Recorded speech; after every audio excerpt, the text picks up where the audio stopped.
Քաղաքի փոքր կենտրոնում, որտեղ արդեն գործում են 100%-անոց գույքահարկի նոր չափորոշիչները։ 2020 թվականին, երբ որ երկրում արտակարգ դրություն էր հայտարարված կովիդի համավարակի պանդեմիայի ժամանակ, ազգային ժողովում քաղաքացիական պայմանագիրը օրենքի նախագիծ բերեց, որով որ որոշեցին թանկացնել Հայաստանի քաղաքացու համար գույքահարկը։ Եթե հիշում եք, նախկինում գոնե մարզերի բնակիչները օգտվում էին մինչև 3 միլիոն դրամ շեմից։ Այս շեմը նույնպես վերացվեց։ Հիմա չկա Հայաստանում որևէ մեկը, ով չի ընկնում գույքահարկի, այս թանկ գույքահարկի տակ։ Եվ մենք այն ժամանակ խորհրդանում միակ խմբակցությունն էինք, որ դեմ ենք քվեարկել այդ օրենքին, առաջարկներ ենք ներկայացրել, եւ ինչու ենք հիմա հենց այստեղ մենք, որովհետեւ ուզում ենք ցույց տալ, որ օրինակ պատկերացնենք այս շենքում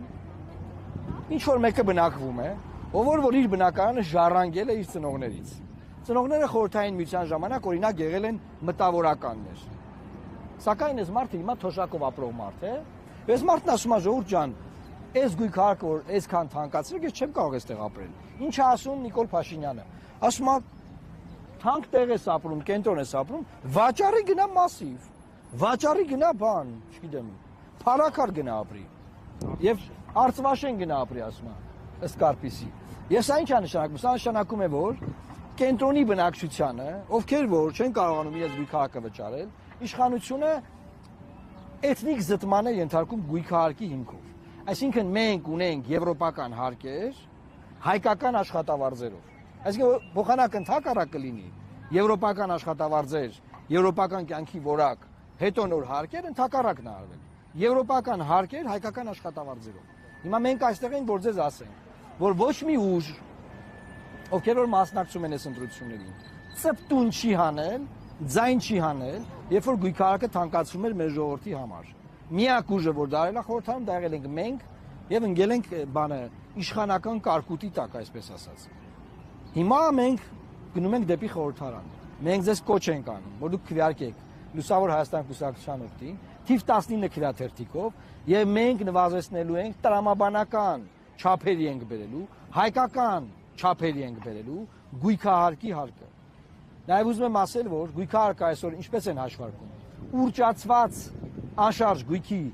գներից շուկայական հանում են գույքահարկի այդ տոկոսները բանաձևերով եւ ասում են պետքա վճարեք։ Առաջին տարին 25%-ով թանկացավ, որ դուք շատ չզգաք, երկրորդ տարին 50%-ով թանկացավ, որ դուք ելի շատ չզգաք, երրորդ տարին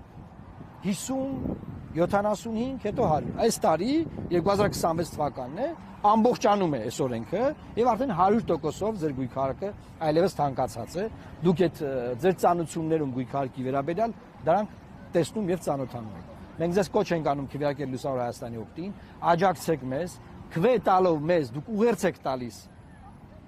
որևէ իշխանություն որ գալու է կամ եթե մենք որևէ կապ չունի, ապագա պարլամենտին ուղերձ եք տալիս, որ դուք ցանկանում եք որ գույքահարկը եվրոպական բարձր այս շուկայական գույքահարկը նվազեցվի հայկական աշխատավարձերի եւ հայկական եկամուտների հետ համապատասխանեցվի։ Ես շարունակեմ երևի այստեղից եւ իսկապես ուզում եմ շեշտել այն հանգամանքը, որ Լուսավոր Հայաստան կուսակցությունը 2018 թվականից մինչեւ 21 թվականի արտահերտ ընտրությունները միակ ուժն է, որ սատարում էր կամ փորձում էր ներկայացնել քաղաքացու շահը պարլամենտում եւ միակ ուժն է, որ պաշտպանում էր իրականում այդ շահերը։ Հիմա տպավորություն է ստեղծվում, որ քաղաքացուն փորձում են ստիպել վարձվորի կյանքում ապրել սեփական տանը, քանի որ այսպիսի գույքահարկի գները բոլորը չէ որ կարող են վճարել եւ գուցե թվա թե մարզերում էր 5000-ից 10000 դրամի փոփոխություն է տեղի ունեցել, բայց նույնիսկ այդ 5000-ի 10000-ի պատմությունը կարող է ազդել մարդու առօրյա կյանքի եւ ծախսերի վրա։ Եվ վերադառնալով նրան, որ իշխանական թեզն է, սա, որ ասում են սոցիալական արդարությունն է վերականգնվել, ինչի մասին է խոսքը, եթե նկուղային բնակարանները կամ վատթար վիճակում գտնվող բնակարանները, վթարային բնակարանները նույն համեմատության մեջ են դրվում դիցուք նորակառույց շենքերի հետ եւ նույն գույքահարկն են պահանջում մարդկանցից, ինչ որ պահանջում են մնացածից։ Այս պարագայում ուզում ենք նաեւ շեշտել այն հանգամանքը, որ կարծես թե մարդկանց սեփական տնից վտարելու քաղաքականություն է նաեւ իրականացվում։ որը հաշտում է նրա մասին, այո, Երևանում կենտրոնում բնակվող մարդկանց, որոնք իրենց տները ստացել են ժառանգություն, մտավորական են եղել, գիտնական են եղել, այսինքն կորիզը նայել, փորձում են այստեղից ու ուղղորդում են, ասում են գնացեք Արվարձաններում ապրեք, ձեզով է ասում, որ դուք կենտրոնում պետք է ասեք, դա արդյոք իրենց պապական տները ուրեմն պետք է թողեն, գնան այնտեղ ապրելու։ Եվ հետևաբար ուզում ենք ձեզ ասել, որ Հայաստանի Հանրապետությունը սեփական տնից վտարելու ենթակա պետություն չէ, եւ ձեր ձայնը կրկին վստահելով Լուսավոր Հայաստան կուսակցությանը հորդորում ենք ձեզ 2026 թվականի ընտրություններին հունիսի 7-ին ընտրել Լուսավոր Հայաստանին, որովհետեւ միակ ուժը, որ խոսում է նմանատիպ քաղաքացու շահը ոտնահարող նախագծերից կամ օրենքներից, դա Լուսավոր Հայաստան կուսակցությունն է։ Քվեաթերթիկ համար 19։ Ես նաև ուզում եմ ավելացնեմ, հիշեցնեմ, որ 20 թվականի